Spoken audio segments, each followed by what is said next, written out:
চণ্ডী অষ্টম অধ্যায়ে আমরা দেখলাম রক্তবীজ বধ। নবম অধ্যায়ে নিশুম্ভ বধ। নিশুম্ভ হলো শুম্ভের ভাই। দশম অধ্যায়ে শুম্ভের বধ। একটা প্রশ্ন আপনাদের মনে হয়তো ওঠে প্রায়, ভগবান তিনি সর্বশক্তিমান, তিনি ইচ্ছা মাত্রই তো অশুভকে নাশ করিতে পারেন, তিনি ইচ্ছা মাত্রই তো অসুরের নাশ করিতে পারেন, তিনি ইচ্ছা মাত্রই তো সবকিছু ভালো করিতে পারেন। কিন্তু আমরা দেখছি না, তা হচ্ছে না। আমরা দেখছি অশুভ যেমন ছিল শ্রী রামচন্দ্রের সময়, যেমন ছিল কৃষ্ণের সময়, যেমন ছিল আজকেও তেমনই আছে।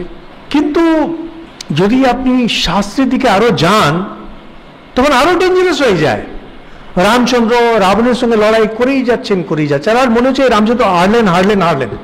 দুর্গা, যাকে সারা ভারতবর্ষ মানে, হিন্দুরা যাকে এত মানে,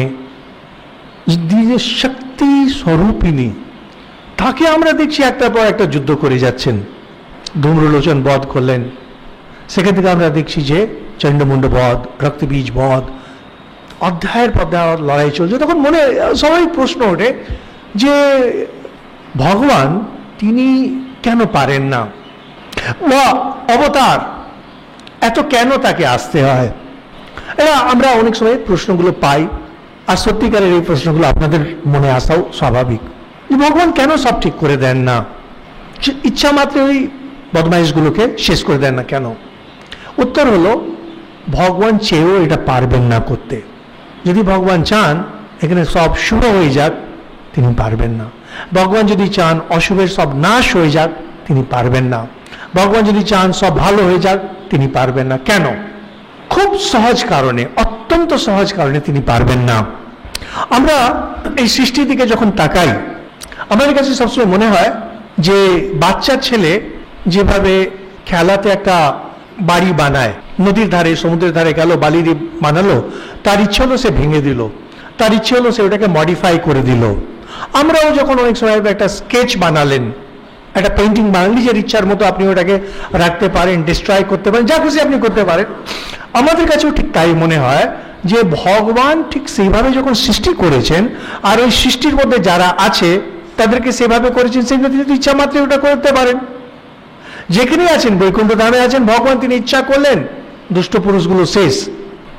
আর বেশ কিছু ধর্মগ্রন্থগুলো, বিশেষ করে অন্যদের যে ধর্ম, সেখানে ঠিক এভাবে বলছে তিনি ইচ্ছা মাত্রই সৃষ্টি করছেন না।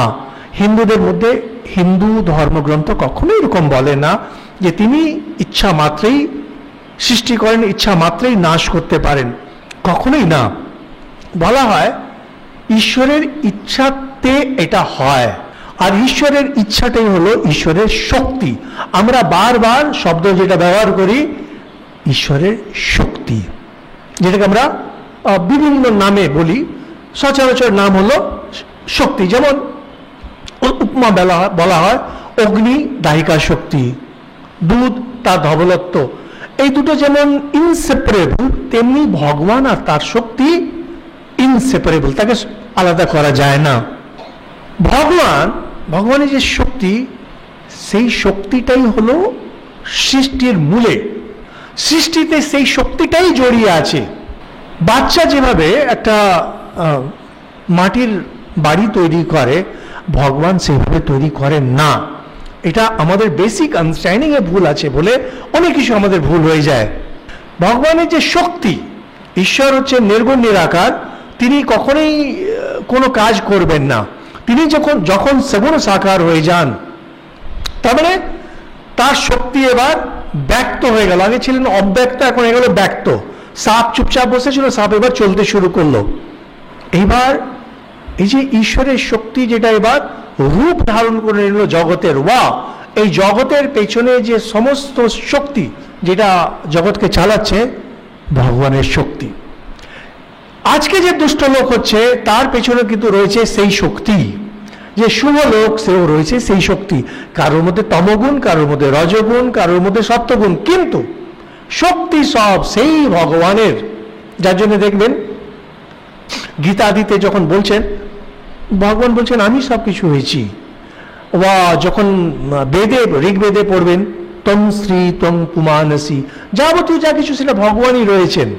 ভগবান যদি ইচ্ছা মাত্রে এবার আমরা যাকে অশুভ বলি তা যদি নাশ করেন, তার মানে ঈশ্বরের শক্তি লড়াই করবে এবার ঈশ্বরের শক্তির সঙ্গে। এটা কন্ট্রাডিক্টরি ইন টার্ম, স্বক্রিয়া অভাবাৎ। সংস্কৃতে খুব নাম করা কথা আছে, নিজের উপরে কোনো ক্রিয়া হয় না। এই ডান হাত দিয়ে আপনি জগতে সবকিছু ধরে নেবেন, নিজের হাতকে আপনি ধরতে পারবেন না। ভগবানের শক্তির উপরে ভগবানের শক্তি নিজে আর কাজ করতে পারবে না। যে শক্তি দিয়ে চলছে সেখানে যা ভগবান আরেকটা শক্তি লাগিয়ে সেই শক্তির ফরম্যাট চেঞ্জ করে দেবেন, এটা থিওরিটিক্যালি সম্ভব নয়, এটা কোনোভাবেই সম্ভব নয়। ভগবান যখন অবতার হয়ে আসেন, কি ভগবান যখন শক্তি রূপে যখন নামেন, তখন তাকে ওই শক্তির যে ফরম্যাট যেটা রয়েছে, যেভাবে কাজ করছে, ভগবানকে সেখানে সেইভাবেই কাজ করতে হয়। যে গীতায় খুব সুন্দর শ্লোক বলছেন, যোশেদ সর্বকর্মাণি বিদ্বান যুক্তা সমাচরণ। ভগবান যখন অবতার হয়ে আসেন, সেই যুগে বাকিরা যা করছেন তাকে সেইভাবেই থাকতে হবে, কারণ শক্তি সেইভাবেই চলছে। ঠাকুর খুব সুন্দর বলছেন, অবতারও শক্তির আন্ডারে, শক্তির এলাকায়। যে শক্তি দিয়ে সৃষ্টি চলছে সেই শক্তির ভেতরে শুদ্ধ সচ্চিদানন্দ অবতার রূপে ঢুকেছেন, তাকেও সেই শক্তিকে মানতে হবে আর সেই শক্তির মতো চলতে হবে। সেই জন্য দেখবেন যখন অবতার এসছেন, যে কোনো অবতার, কেউ কোনোদিন কোনো ভায়োলেন্ট রিফর্ম, কে একটা বিরাট কিছু করে দিয়েছে, কেউ করেনি। সেই জিসাসই হন, বুদ্ধই হন, শ্রীরামই হন, শ্রীকৃষ্ণ, কোনোদিন না। সাধারণ তখনকার যে মানুষ তার মধ্যেই থাকবেন, কিন্তু এক ধাপ এগিয়ে আছে, 100 ধাপ এগিয়ে নেই। সেই এক ধাপ তো আমরাও এগোই আমাদের যে সীমিত শক্তি সেই অনুসারে। ভগবান যে কাজের জন্য এসছেন সেখানে তার ওই সীমিত শক্তি দিয়ে এক পা এগোন দিয়ে ধীরে ধীরে ধীরে ধীরে পুরো বিশ্ব বা সেই সমাজ তার পেছনে চলতে শুরু হয়। সেই জন্য অসুরের শক্তি যদি প্রচুর বেড়ে যায়, ভগবান যদি চান ইচ্ছায় সব মরে যাবে, সম্ভব না এটা। কারণ যদি হয় তাহলে একটা লজিক্যাল ফ্যালাসি এসে যাবে, একটা অযৌক্তিক কথা এসে যাবে যে ভগবানের শক্তি নিজের শক্তিকেই নাশ করছে। এটা হতে পারে না, এটা কখনই হতে পারে না। কোনো জিনিস নিজের উপরে ক্রিয়া করতে পারে না। সেই জন্য দেখবেন অবতাররা কিছু মানুষকে আধ্যাত্মিক শিক্ষা দেন, সেখান থেকে তারা ধীরে ধীরে উপরে ওঠে, বাকি ধীরে ধীরে টানতে শুরু করে। আর সেই কারণে চণ্ডী আমরা এখানে দেখছি মা অসুরদের সঙ্গে লড়েই যাচ্ছেন। কোনো সহজ পথ নেই জীবনে। আপনি যদি চান, আমরা যেমন বাচ্চা ছিলাম আমরা বলতাম নিউ ইয়ার রেজলিউশন, আমি এটা এটা এটা এটা আর করব না। প্রথম দিনটা হয়তো করলাম, কি হাফ এ ডে করলাম, নেক্সট ডে থেকে আবার সেরকম। মার্ক টুয়েন খুব নাম করা লেখক, তার খুব নাম করা কথা আছে একটা, it is so easy to give up smoking. Cigarette খাওয়া ছাড়া এত সোজা, I have given it up 100 times. 100বার আমার ছাড়া হয়ে গেছে, ছাড়া কোনো ব্যাপারই না। ওটা বলছে না যে ধরতে আর কতক্ষণ লাগে, সেটা আর বলছেন না। কারণ ভায়োলেন্ট রিফর্ম এটা সম্ভব না, এটা মানুষও পারে না, এটা ভগবানও পারেন না। থিওরিটিক্যালি আমাদের কি আপনি বলছেন ভগবান পারবেন না? ইয়েস, ভগবানও পারেন না। সেখানে জিসাস বাইবেলে বলছেন, I have not come to destroy, I have come to fulfil. ঠাকুরের নামে বারবার শ্রী মাও বলছেন, বাবা ঠাকুর ভাঙতে আসেননি, গড়তে এসছেন। যেটা আছে ওখান থেকেই ধীরে ধীরে ধীরে করেন। প্রিন্সিপাল সব জায়গায় সমান। ভগবান যে শক্তি দিয়ে এই জগৎ চালাচ্ছেন সেটা তার নিজের শক্তি, আর সেই শক্তিটা নিজের শক্তির উপরে কাজ করে কোনো জিনিসকে নাশ করতে পারে না। এই একটা যে বেসিক একটা আইডিয়া দেওয়া হলো কেন হচ্ছে দিয়ে নবম দশম অধ্যায় এখানেই শেষ লড়াই। নবম আর দশম অধ্যায়ে, নবম অধ্যায়ে মূলত লড়াই রয়েছে, যুদ্ধ যুদ্ধ যুদ্ধ। আমাদের এখানে আর বেশি কিছু করার নেই, আমরা সংক্ষেপে খালি বলে যাচ্ছি। ওম রাজোবাচ, নবম অধ্যায় প্রথম শ্লোক। বিচিত্রম ইদম আখ্যাতম ভগবন ভবতা মম দেব্যাশ্চরিত মাহাত্ম্যম রক্ত বীজ বধাশ্রিতম। রাজা সুরত যার কাহিনী প্রথম টকে আমরা আলোচনা করেছিলাম, শেষে আবার আসবে। রাজা সুরত শুনে অবাক, কারণ রাজা যুদ্ধে মার খেয়ে পালিয়ে এসেছে, কাঁদছে। সেখানে হঠাৎ দেখছেন যে এরকম দেবী, যে এরকম অসুরের সঙ্গে লড়াই করেছে, এই ক্ষমতা। বলছেন বিচিত্রমিদম আখ্যাতম, সাংঘাতিক কাহিনী। ভূয়াস চ ইচ্ছাম্যহম, ওকে দেখবেন বিরাট বড় সন্ধি আছে, ভূয়াস চেচ্ছাম্যহম, এটা হচ্ছে ভূয়া, ভূয়া মানে আবার, চ শুনতে, ইচ্ছামি ইচ্ছা করছে আমার, আম শতম রক্ত বীজে নিপাতিতে চকার শুম্ভ যৎ কর্ম নিশুম্ভ চাতি কোপনা। রক্তবীজ যখন মারা গেল, তা এত বড় কমান্ডার, এরপরে নিশুম্ভ আর তার দাদা শুম্ভ, যে মেন রাজা, এরা কি করলো একটু বলুন। কাহিনীতে যেমন হয়, দুটো কাহিনী দুই প্রকার হয়। একটা হচ্ছে বাচ্চারা যখন শোনে আর তারা ওরকম খুব, আচ্ছা এরপরে কি হলো, আচ্ছা এরপরে কি হলো। বড়রাও যখন শোনেন তাদের ওরকম একটা বারবার ইচ্ছা জাগে, আচ্ছা এরপরে কি হলো। বিশেষ করে আপনি যদি কখনো কোনো নিজের জীবন থেকে কোনো এক্সপিরিয়েন্স বলেন, যেখানে অনেক ধরনের ঘটনা অঘটন আছে, তো লোকেরা যখন মন দিয়ে শোনে, দেখবেন উদ্গ্রীব হয়ে যায়। আগেকার দিনে স্টোরি টেলার্স, এনার একটা জাতি ছিলেন স্টোরি টেলার্স, সমস্ত দেশেই ছিলেন। টিনটিন বইতে একটা জায়গায় এরকম একটা স্টোরি টেলার খুব সুন্দর ডেপিক্ট করেছে যে কিভাবে সে গল্প বানিয়ে যাচ্ছে বলে যাচ্ছে। তো এটা আমাদের একটা আর্ট ছিল। সেখান থেকে পাশ্চাত্য পণ্ডিতরা যখন ভারতবর্ষে এলেন, তারা যখন এই রামায়ণ মহাভারত পুরাণ দেখলেন, ওনাদের মনে হলো এটা স্টোরি টেলার যারা, তাদেরগুলোকে একসঙ্গে করে এনারা দাঁড় করিয়েছেন। জিনিসটা তা নয়, এগুলো গ্রন্থ, এগুলো শাস্ত্র, এইগুলোর সবকটার উদ্দেশ্য আপনার আধ্যাত্মিক উত্থান, এন্টারটেনমেন্ট, স্পিরিচুয়াল এন্টারটেনমেন্ট এনাদের উদ্দেশ্য নয়। ঋষি, যিনি যার আশ্রমে এই কাহিনীগুলো, ঋষি এবার বলতে শুরু করেছেন, চকার কোপমতুলম রক্ত বীজে নিপাতিতে শুম্ভাসুরো নিশুম্ভস্য হতেষু আয়নেষু চাহবে। এই এত সেনা মারা গেছে, এটা দেখে শুম্ভ নিশুম্ভ ক্রোধে আগুন হয়ে উঠেছেন। হন্যমানম মহাসৈন্যম বিলোক্যামর্ষ মুদবহন অভ্যধাবন নিশুম্ভোত্থ মুখিয়া সুরসেনয়া। নিশুম্ভ এত রেগে গেছে, অমর্ষ আগুন, মানে ভেতরে জ্বলছে আগুনের চোটে, আর সে ভগবতী দেবীর পেছনে দৌড়ল যুদ্ধ করার জন্য। এখন যেটা আমরা বর্ণনা পেলাম, ধূম্রলোচন, চণ্ডমুণ্ড, রক্তবীজ, তাতে বোঝা যাচ্ছে তাদের কমান্ডার্স কত শক্তিমান। যার কমান্ডার্স এত শক্তিমান, রাজা কেমন হবে। নিশুম্ভ যখন দৌড়েছেন, তস্যাগ্রতস্তথা পৃষ্ঠে পার্শ্বয়োশ্চ মহাসুরা সন্দষ্টোষ্ঠপুটা ক্রুদ্ধা অন্তুম দেবীম উপায়য়ু। রাজা সে তো সাধারণ মানুষ না, যখন দৌড়েছে তার বডিগার্ডসরা, তার বড় বড় যে কমান্ডার্সরা সামনে পেছনে সাইডে। মহাভারতে যুদ্ধ কিভাবে হয়, যুদ্ধবিদ্যা বিশাল বর্ণনা, বিস্তারে বর্ণনা। তো এটাকে বলেন যে রথ যখন চলতো, রথের দুদিকে যারা থাকতেন তাকে বলা হতো চক্র রক্ষক। তারা খুব নাম করা যোদ্ধা থাকতেন। আর পেছন থেকে যেন আক্রমণ না হয়ে যায়, সেটাকে বলতো পার্শ্ব রক্ষক, পেছনে রক্ষা করছে। তো যেমন ধরুন অর্জুন যখন যাচ্ছেন একটা বড় যুদ্ধে, তুমি হয়তো বড় একজন ভীম, বলবে তুমি ভাই আমার চক্ররক্ষক থাকবে। সাত্বিকী, এরা নাম করা কমান্ডার্স। আর ওরা তার একা থাকবে না, ওদের নিজেদের বডিগার্ডগুলো আছে।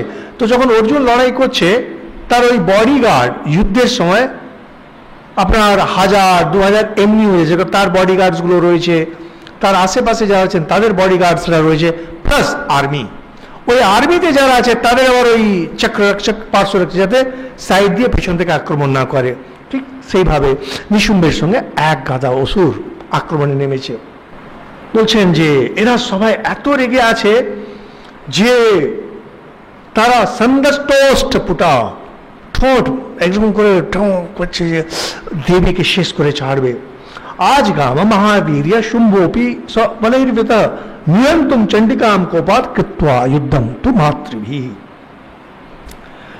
যে তার ভাই নিশুম্ভ এসছে, কিন্তু শুম্ভ নিজেকে আর সামলাতে পারেনি, শুম্ভ এসে গেছে। তার মানে শুম্ভ আর নিশুম্ভ একসঙ্গেই ফিল্ডে, আর ওনাদের যা সৈন্য সব কটা নেমে গেছে লড়াইয়ের জন্য। তত যুদ্ধমতি বাসী দেবিয়া শুম্ভ নিশুম্ভয়ো সর্বসম্মতি ওগ্রম মেঘয়ো রিব বর্ষত।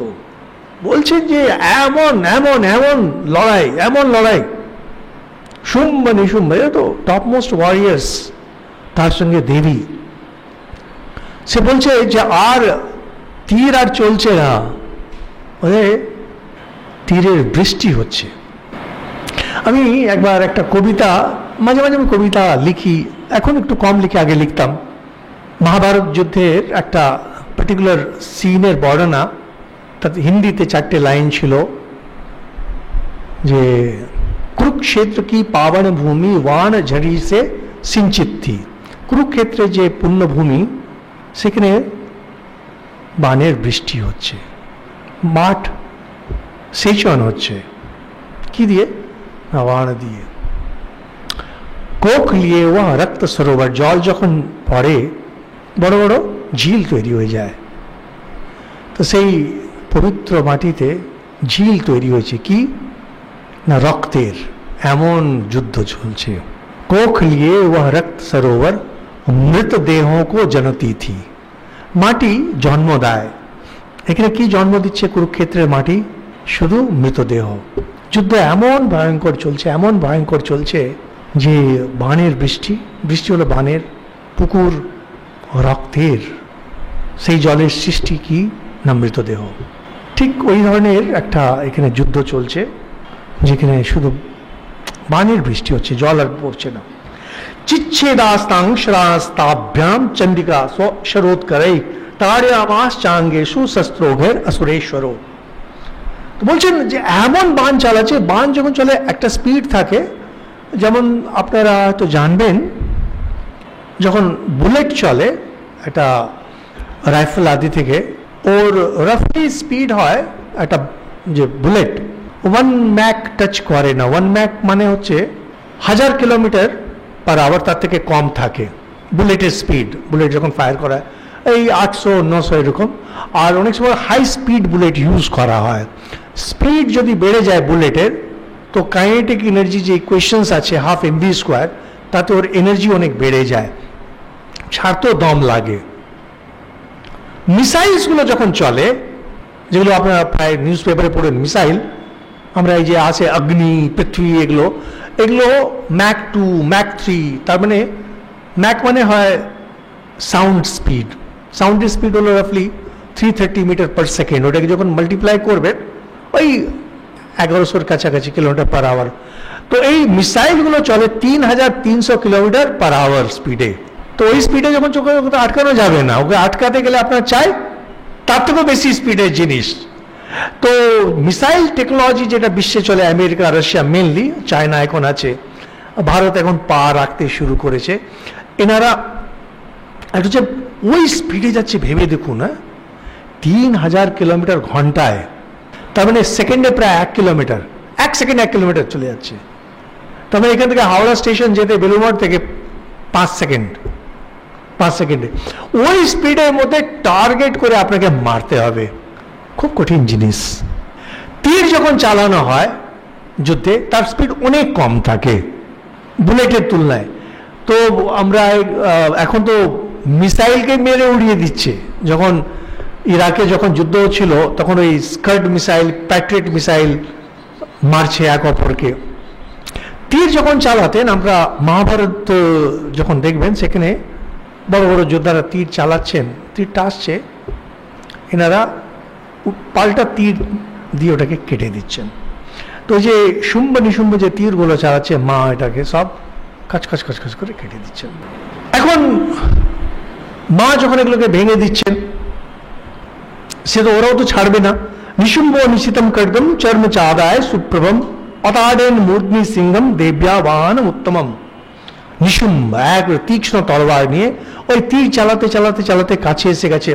তীর তো বেশি দূর যেতেও পারে না, যদিও মহাভারতে বর্ণনা যখন দেয় বলে তীর এমন মারলো 2 কিলোমিটার দূর, তা না, তীরের শক্তি অনেক কম থাকে।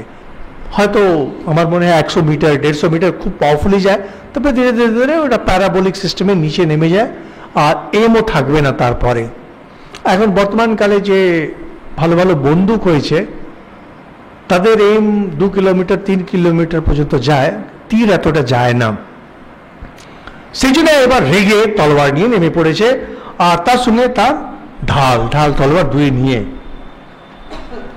আর এসে করছে কি অতাড়েন মূর্ধ্নি সিংহম দেব্যা, সিংহের উপরে বার করেছে। সেটা দেখে মা প্রচন্ড রেগে গেছেন।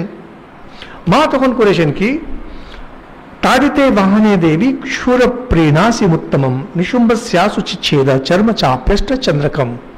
তার যে তলোয়ার, তার ঢাল, মা একটা বিশেষ অস্ত্র যাতে খুর লাগানো আছে, তো এটা আসলে একটা ওয়ান, তাতে ওই খুর লাগানো থাকে, আলাদা ধরনের ওনাদের থাকতো অস্ত্র, মেরেছেন, তার তলোয়ারটা কেটে গেল। মানে এগুলো আছে মহাভারতে, এগুলো প্রচুর বর্ণনা আছে যে তীরটা হচ্ছে খুরের মতো অর্ধচন্দ্রাকার, ওটা গিয়ে এত বেগে যায় তলোয়ারকে মাঝখানে কেটে দেয়। তো এগুলো ছিল, এগুলো মানে যুদ্ধ কৌশল, যেখানে এই ধরনের অস্ত্রগুলো প্রায় ব্যবহার হয়। যার অস্ত্রে বেশি জোর, বেশি ধার, তার সে অন্যকে কেটে দেবে। এখন এই লড়াই ভাবেই চলছে। ছিন্নে চর্মনি খড়গে চ শক্তিম চিক্ষেপ সোসুর তামপ্যস্য দুধা চক্রে চক্রে নাভি মুখাগতম। এবার শক্তি চালালো, কিন্তু মা, শক্তি এক ধরনের অস্ত্র, মা চক্র চালালেন, শক্তি একটা এই জ্যাভেলিনের মতো তাকেও কেটে দিয়েছে। আয়ত মুষ্টিপাতেন দেবী তচ্চাপ্য চূর্ণেত আবিধ্যাথ গদাং সোপি চিক্ষেপ চণ্ডিকাম প্রতি। বলছেন যে এত কাছে এসে গেছে, নিশুম্ব শুল তুলেছে, বল্লমের মতো একটা জিনিস, কিন্তু কাছে যখন এসছে মা এমন ঘুষি মেরেছেন তাতে ওটা ভেঙে বেরিয়ে গেছে। এগুলো হচ্ছে রিয়েল পোয়েট্রি। পোয়েট্রি এই জন্যে মায়ের শক্তি কেমন, এটাকে যদি ঠিক ঠিক দেখাতে হয়, বলছেন কেমন যে একটা পাওয়ারফুল জেভেলিন শক্তি, সেটা নিয়ে যখন এগোচ্ছে, সেখানে মা লোহা দিয়ে কাটেননি, শুধু হাত দিয়ে এমন মেরেছেন তাতেই চুর হয়ে গেছে। এটা কোনো সাধারণ সৈন্য না, নিশুম্ব। আর তথা পরশু হস্তম তমায়ন্তম दैत्य पुंगवम आहत्य देवी बाणो घय अपातेत भूतले। আবার অন্য অস্ত্র নিয়ে যখন এগোচ্ছেন, মা এত বাণ মারলেন, নিশুম্ব মাটিতে শুয়ে পড়ল। তস্মিন নিপতিতে ভূমো নিশুম্বে ভীম বিক্রমে ভ্রাতর্যতীব সংক্রুদ্ধ প্রয়ো হন্তুম অম্বিকাম। ওরকম ভাই পড়ে গেছে দেখে শুম্ব রেগে এগিয়েছে। स रथस्थस्तथात्युच्चैर् गृहीत परमायुधे भुजैर अष्टाभि अतुलैर व्याप्य शेषम बभो नभ। शुम्ब সে খুব শক্তিমান অসুর, সে লড়াই করার জন্য ইচ্ছা মাত্রেই শরীরে 8খানা তার হাত বেরিয়ে এলো, আর প্রত্যেকটি হাত দিয়ে অস্ত্র চালাতে শুরু করেছে চণ্ডিকার প্রতি। এগুলো যুদ্ধের বর্ণনা, এগুলো এমন কিছু না। तमायन्त्यम समालोक्य देवी शंखम अवारयत जा शब्दम चापी धनुषस चकारातीव दुस्सहम। বলছে ওটা দেখে মা জোর শাঁখ বাজালেন, যুদ্ধে গর্জন একটা বিরাট, আর ধনুষ থেকে যা আওয়াজ করলেন দড়ির টাং করে, সে ভয়ঙ্কর আওয়াজ। এমনি আমরা যে ধনুষ টনুষ দেখে বেড়াই, এগুলো তো কিছু না, এত বড় অসুরের সঙ্গে লড়াই হচ্ছে, যোদ্ধা সমান সমান তবেই না হচ্ছে। তথা সিংহ মহানাদে ত্যাজিতে মহামদে পুরয়ামাস গগনম গাম তথৈব দিশো দশ। আর সিংহ এখন চেঁচাতে শুরু করেছে, এত জোর করছে, যে তার যে গায়ের উপরে ঘন্টাগুলো রয়েছে সেগুলো নড়ছে, পুরো ভায়োলেন্স, এত ভায়োলেন্স ভায়োলেন্স ভায়োলেন্স, ম্যাসিভ। তাতে যেন হলো না, ততঃ কালী সমুৎপত্য গগনম ক্ষমামতাড়য়ত कराभ्याम तन निनादेना प्राक स्वनास्ते तिरोहिता। বলছেন যেন এই শব্দগুলো যেন সম্পূর্ণ পুরো ছিল না। মা কালী তখন নিজের দু হাত দিয়ে পৃথিবীতে জোর হাত মেরেছেন, আওয়াজ করে, যেমন টেবিলে মারলে যে আওয়াজ হবে, তো মা কালীর হাতের আওয়াজে এত জোর আওয়াজ হয়েছে যে আগে পর্যন্ত যা সব শব্দ ছিল সব শান্ত হয়ে গেল। যেমন একটা বাজারে অনেক কিচির বিচির এই সেই 50 রকমের আওয়াজ আছে, হঠাৎ একটা জোর একটা বোমা ফাটলো, তো এই বোমাতে সমস্ত আওয়াজ শান্ত হয়ে যায়, সমস্ত আওয়াজ যেন ধ্বনিবিহীন। अट्टाटाहासम शिवम शिवदूती चकार। আবার মায়ের যে মাতৃকাগণ, যেটার আগে বর্ণনা করা হয়েছিল, এরা জেগে উঠেছেন আর শিবদূতি अट्टाहास করতে শুরু করেছে। তাই শব্দের असुरास्त्रेषु शुंभ कोपम परम ययो। शुंभ प्रचंड রেগে গেল, এই এত আওয়াজ এত কিছু। दुरात्मं तिष्ठ तिष्ठेति व्याजहाराम्बिका यदा तदा जयत्य भीतम देवैर आकाश संस्थिते। তো শুম্ভ প্রচন্ড রেগে আছে আর মাও চাইছেন দাঁড়াও দাঁড়াও। মা এখন পুরো সেই শান্ত নেই আগে যেমন ছিলেন, তিনি এখন নিজেই যুদ্ধে পুরো নেমেছেন, তিনিও চেঁচাচ্ছেন দাঁড়াও বেটা দাঁড়াও। আর शुंभेनागत्या शक्तिर मुक्ता ज्वालाति भीषणा आयंती वहनी कूटाभा सा निरस्ता मौलकया। शुंभ একটা জোর জ্বলন্ত বাণ দিয়ে আক্রমণ করেছে, মা পাল্টা একটা জ্বলন্ত বাণ দিয়ে তাকে কেটে উড়িয়ে দিয়েছেন। सिंहनादेन शुंभस्य व्याप्तम लोकत्रयान्तरम निर्घात निस्वनो घोरो जितवान वनीपते। তো বলছেন যে শুম্ভ তখন এত জোর চেঁচাচ্ছে, সেও তো সাধারণ লোক না, যে 3টে লোক যেন কেঁপে উঠছে। আর একবার মা কালীর আওয়াজ, এবার শুম্ভের আওয়াজ, এরকম করে চলছে। शुंभ मुक्तान शरान देवी शुंभस्तत् परितान शरान चिच्छेद स्व शरे रुग्रे शतसोऽथ सहस्रशः। মা যে বাণগুলো চালাচ্ছেন শুম্ভ সেটাকে কেটে দিচ্ছে, শত সহস্র। শুম্ভ যেটা চালাচ্ছে মাও সেটাকে কেটে দিচ্ছেন। তখন তথা সা চণ্ডিকা ক্রুদ্ধা শূলেন বিজগানতম স তদা ভীতো ভূমো মূর্ছিত নিপপাতঃ। এরপরে মা একটা জোর শূল চালিয়েছেন, শুম্ভের লেগে গেল, শুম্ভ মূর্ছিত হয়ে পড়ে গেল। এইসব যদি পড়েন না, পাঠ করতে গিয়ে যদি একটু অর্থটা মাথায় থাকে, পাঠ করতে গিয়ে দেখবেন শরীরের ভেতরে শক্তি অনেক জেগে যাচ্ছে, শক্তি অনেক বেড়ে যায়। সেখানে চণ্ডী পাঠ নিয়মিত করা ভালো, ভেতরে শক্তি জাগে। ततो निशुम्भः संप्राप्य चेतना मात्र कार्मुक आजगान शरे देवीम कालिम केशरिणाम तथा। নিশুম্ভ আগে বেহুশ হয়েছিল, এতক্ষণে ওই যে মাটিতে পড়ে আছে, ওর চেতনা ফিরে এসেছে, আর সে একবারে ধুম করে লাফিয়ে আবার এসে গেছে ফিল্ডে, আর দেবী কালী সিংহ 3টেকেই একটু রক্তারক্ত করে দিয়েছে আক্রমণ করে। पुनश्च कृत्वा बाहु नाम एवतम धनुजेश्वर चक्रायुधेन दितिज छादयामास चंडिका।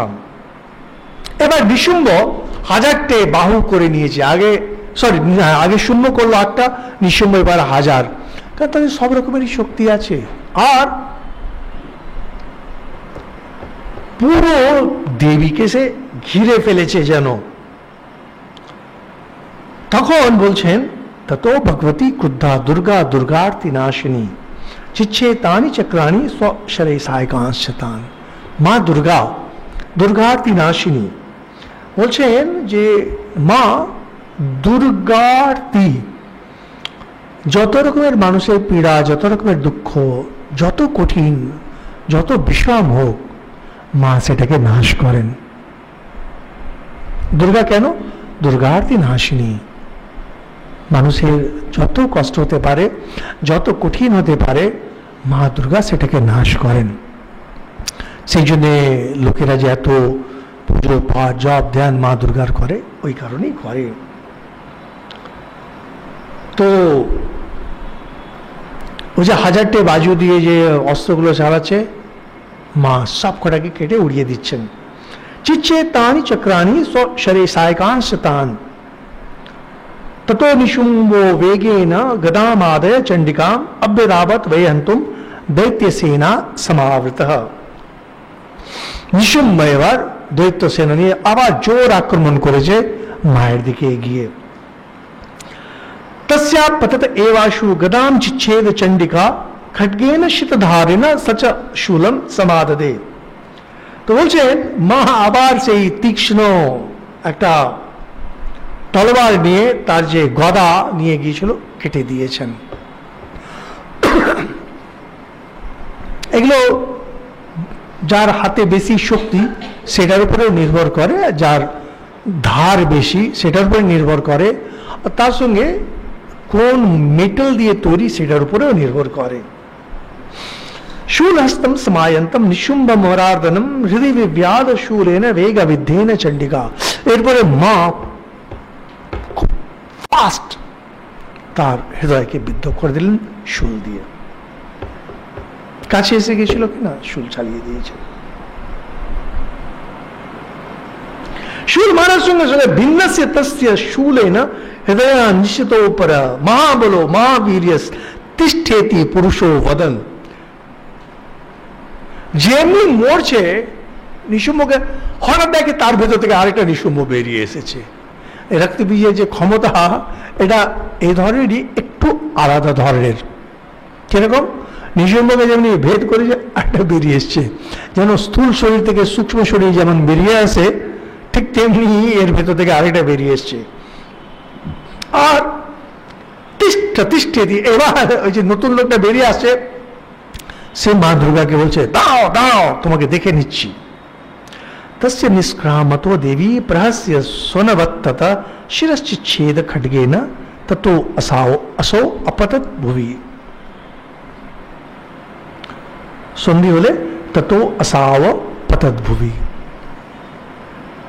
নতুন যেটা বেরিয়েছে, মা হেসে অনায়াসে তার মুন্ডটা কেটে দিলেন। নিশুম্ভ শেষ। তো তখন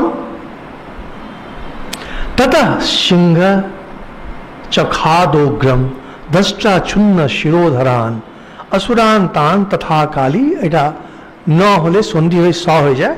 असुरान तांस तथा काली शिवदूती तथा परान।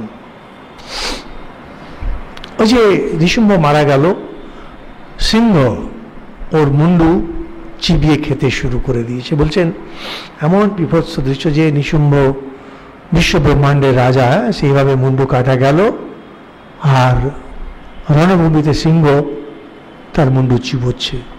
আর অন্যদিকে যারা মায়ের যে অন্য মাতৃকাগণ কালী শিবদূতী, তারা অন্যান্য দৈত্যকে খেয়ে বেড়াচ্ছে, ধরছে মুখে গেলে নিচ্ছে। আর অন্য কৌমারী সেও ছাড়ছে না। কৌমারী শক্তি নির্বিন্না কেচিন্নেসুর মহাসুরা ব্রহ্মাণী মন্ত্রপুতেনা তোয়ে নান্যে নিরাকৃতা। কৌমারী আমাদের কার্তিকের যে শক্তি, সে শক্তি দিয়ে সবাইকে নাশ করছে। আর ব্রহ্মাণী সে জল ছিটিয়ে সবারই তেজকে নাশ করে যাচ্ছে, রক্তবীজের যুদ্ধের সময় যেটা করেছিল। মাহেশ্বরী ত্রিশূলেন ভিন্না পেতু তথা পরে वाराही तुंड घाते ना केची चूर्णी कृता भूमि। ওই যে মায়ের যে অন্যান্য মাতৃকাগণ এখনো যুদ্ধ করে যাচ্ছেন মাহেশ্বরী ত্রিশূল দিয়ে, আর বারাহি নিজের যে তার যে দাঁত লম্বা সেটা দিয়ে। खंडम खंडम च चक्रेण वैष्णव्यादानवा कृता वज्रेण चैन्द्री हस्ताग्र विमुक्तेन तथा परे। অন্যদিকে যে বৈষ্ণবী বিষ্ণুর যে অস্ত্র চক্র, সেইটাকে নিয়ে এক গাদা অসুরের নাশ করে যাচ্ছে। মানে হাহাকার। নিশুম্ভ শেষ।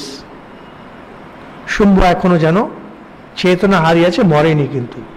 কেচিৎ বিনে সুরসুরা কেচিৎ নিষ্ঠা মহাহবাত ভক্ষিতাশ্চা পরে কালী শিবদূতি মৃগাধিপে।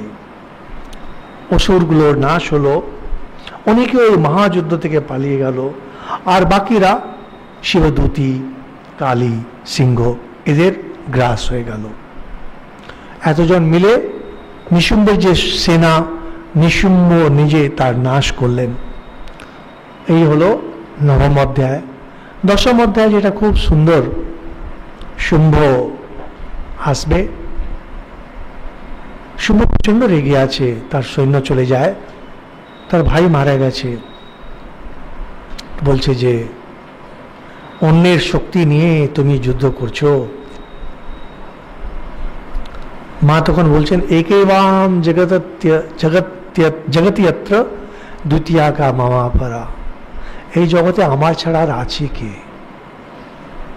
এটা যখন আমি প্রথম পড়ি, মানে যখন চেতনা হলো বোঝার, এত সুন্দর কথা আছে। বলছেন, মা বলছেন এই জগতে আমি ছাড়া আর আছে কে?